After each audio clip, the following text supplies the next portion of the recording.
প্রিয় একাদশ শ্রেণীর ছাত্রছাত্রীরা, তোমাদের জন্য আজকে আমরা একটি প্রশ্নপত্র নিয়ে এসেছি, একটি স্কুলের প্রশ্নপত্র। যারা ক্লাস 11-এ পরীক্ষা দিচ্ছ তাদের জন্য অনেকটা হেল্পফুল হবে। প্রশ্নপত্রটি তোমাদেরকে দেখাবো, একই সঙ্গে উত্তরগুলোও বলে দেবো। কী ধরনের প্রশ্ন আসছে সেটা তোমরা বুঝতে পারবে। একই সঙ্গে তোমরা ভিডিওটা দেখে বুঝতে পারবে কেমন ধরনের প্রশ্ন তোমাদের পরীক্ষায় আসতে পারে। কাজেই ভিডিওটা সম্পূর্ণ দেখো। যদি ভালো লেগে থাকে প্লিজ লাইক শেয়ার করবে। অবশ্যই ভিডিওটা তোমার বন্ধুর কাছে শেয়ার করতে ভুলবে না। তোমরা প্রশ্নপত্রটি দেখতে পাচ্ছ, আমি উত্তরগুলো লাল পেন দিয়ে দাগ দিয়ে দিচ্ছি, ঠিক আছে? লাল পেন দিয়ে দাগ যেগুলো দেবো সেগুলো সঠিক উত্তর। নিচের কোনটি প্রাকৃতিক ভূগোলশাস্ত্রের শাখা নয়? উত্তর হবে প্রত্নতত্ত্ববিদ্যা। পরবর্তী হলো ভূত এবং গুরুমণ্ডল স্তরের যে বিযুক্তি রেখা সেটা হচ্ছে মোহ। জিওগ্রাফিকা বইটি লিখেছিলেন স্ট্র্যাবো।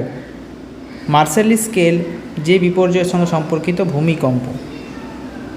উত্থিত পাত সীমানাকে বলা হচ্ছে অবডাকশন জোন। অনুভূমিক আগ্নেয় উদ্ভিদকে বলা হয় সিল, ডাইক হচ্ছে উলম্ব। প্রশান্ত মহাসাগরের গভীরতম সমুদ্রখাত মারিয়ানা।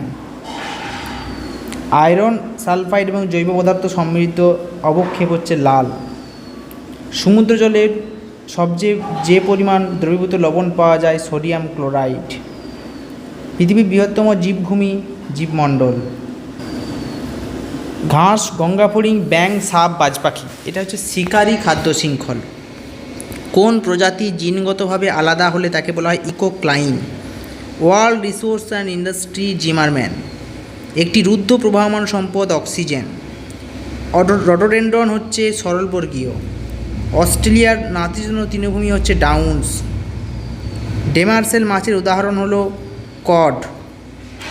সাধব সেচ পদ্ধতি হচ্ছে মিশরের। একটি রাসায়নিক খনিজের উদাহরণ ম্যাঙ্গানিজ। শিল্পীয় কয়লা হলো বিটুমিনাস। প্রদত্ত দেশগুলির মধ্যে ইউরেনিয়াম উৎপাদনের শ্রেষ্ঠ হচ্ছে কাজাকস্তান, ঠিক আছে? এরপরে আমরা এসএকিউ টাইপের প্রশ্নগুলো একটু দেখে নিই, যেগুলোর উত্তর বলা সম্ভব সেগুলো বলে দিচ্ছি। বিগ ব্যাং অর্থ হচ্ছে মহাবিস্ফোরণ।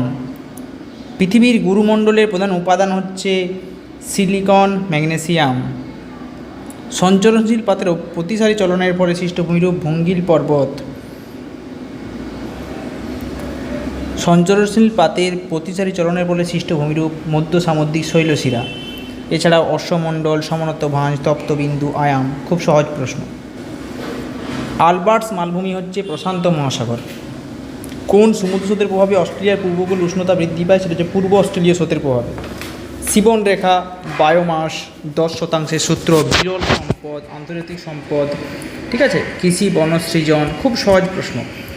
ভারতের পূর্বপূর্ব অবস্থিত দুটি মৎস্যবন্দর কলকাতা, চেন্নাই। ব্রাজিলের দুটি তৃণভূমি পম্পাস, সাভানা। নেদারল্যান্ডের অধিকাংশ জমি ব্যবহৃত হয় কৃষিকাজে, প্রায় 66%। ওয়াপেকের পুরো নাম হচ্ছে organisation of Arab petroleum exporting countries. Tarbela বাঁধ হচ্ছে পাকিস্তানে, সিন্ধু নদীর ওপর।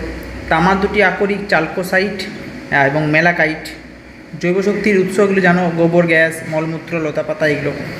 এছাড়াও বড় প্রশ্ন যদি আমরা লক্ষ্য রাখি, আমি যে সাজেশন দিয়েছিলাম বা আমি ক্লাস করিয়েছিলাম প্রায় সব প্রশ্নই কমনই এসছে।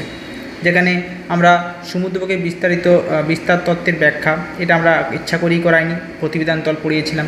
এর সঙ্গে কান্টের নীহারিকা মতবাদ আমি বারবার বলেছিলাম, এটা পড়ে এসছে। ভাঁজের সৃষ্টির কারণ, ন্যাব নতি কাকে বলা হয়, চ্যুতির ফলে সৃষ্ট ভূমিরূপ, স্তরঙ্গ, সমুদ্রের লবণতাপ বেশি কেন, এই লবণতার পার্থক্যের 3টি কারণ। এছাড়া ভারত মহাসাগর এবং উষ্ণস্র শীতস্রোতের নামগুলি লিখে দিলেই 2 নম্বর পেয়ে যাবে। আচ্ছা, এরপরে বাস্তুতন্ত্রের গুরুত্ব দিয়েছে। এছাড়াও দেখো এই প্রশ্নটা তো হুবহু কমন এসছে। নাতিজন্য স্বল্পকারণ্য কাষ্ঠশিল্পে উন্নত কেন, উদাহরণসহ এই মাছের সংজ্ঞা দিতে বলেছে। খুব সহজ প্রশ্ন। প্রাকৃতিক মানবীয় সম্পদের উদাহরণ পার্থক্য দেখাও। মৎস্য সংরক্ষণের 2টি উপায়। একই সঙ্গে ম্যানগ্রোভ অরণ্যের 2টি অর্থনৈতিক ব্যবহার। তাহলে সহজ প্রশ্নগুলোই তোমার কাছে এসছে। তুমি যে এই প্রশ্নটা করো, এটা করার দরকার হবে না। এখান থেকে এটা আমরা কমন দেখতে পাচ্ছি। আমরা এদিকে চলে আসলে আমরা এই দুটোই কমন দেখতে পাচ্ছি। এছাড়া আমরা দেখতে পাচ্ছি এই প্রশ্নটা কমন, এটা কমন, এটা কমন। অর্থাৎ বড় প্রশ্নে আমরা যদি দেখতে পারি 7 নম্বরের প্রশ্নে এখানে 100% কমন এসছে আমাদের অনলাইন ক্লাস বা আমাদের যে সমস্ত সাজেশন আমরা দিয়েছি। এছাড়া আমরা দেখতে পাচ্ছি এখানে এসএকিউ টাইপের প্রশ্নগুলো আমরা যেগুলো শর্ট প্রশ্ন সেগুলো তো কমন কখনোই পাওয়া যায় না, কিন্তু আমরা দেখতে পাচ্ছি এই কৃষি বনসৃজন, তারপর তোমার আন্তর্জাতিক সম্পদ, 10 শতাংশ সূত্র, জীবন রেখা, বিরল সম্পদ, ঠিক আছে, এগুলো আমরা কমন পড়িয়েছি ক্লাসে বা আলোচনা করেছি। আয়াম, তত্ত্ববিন্দু, অশ্বমণ্ডল, ঠিক আছে, এগুলো সবই কমন প্রশ্ন, ঠিক আছে। এছাড়াও এই যে প্রশ্নগুলো এমসিকিউ এসছে এগুলোর থেকেও আমরা অনেক প্রশ্ন আলোচনার মাধ্যমে আমরা পড়িয়েছি, ঠিক আছে। তো এই হচ্ছে পুরো আমাদের বিষয়। তোমরা যদি ভালো লেগে থাকে ভিডিওটা লাইক শেয়ার কমেন্ট করো, একই সঙ্গে ভিডিওটা তোমার বন্ধুদের সঙ্গে শেয়ার করে দিও।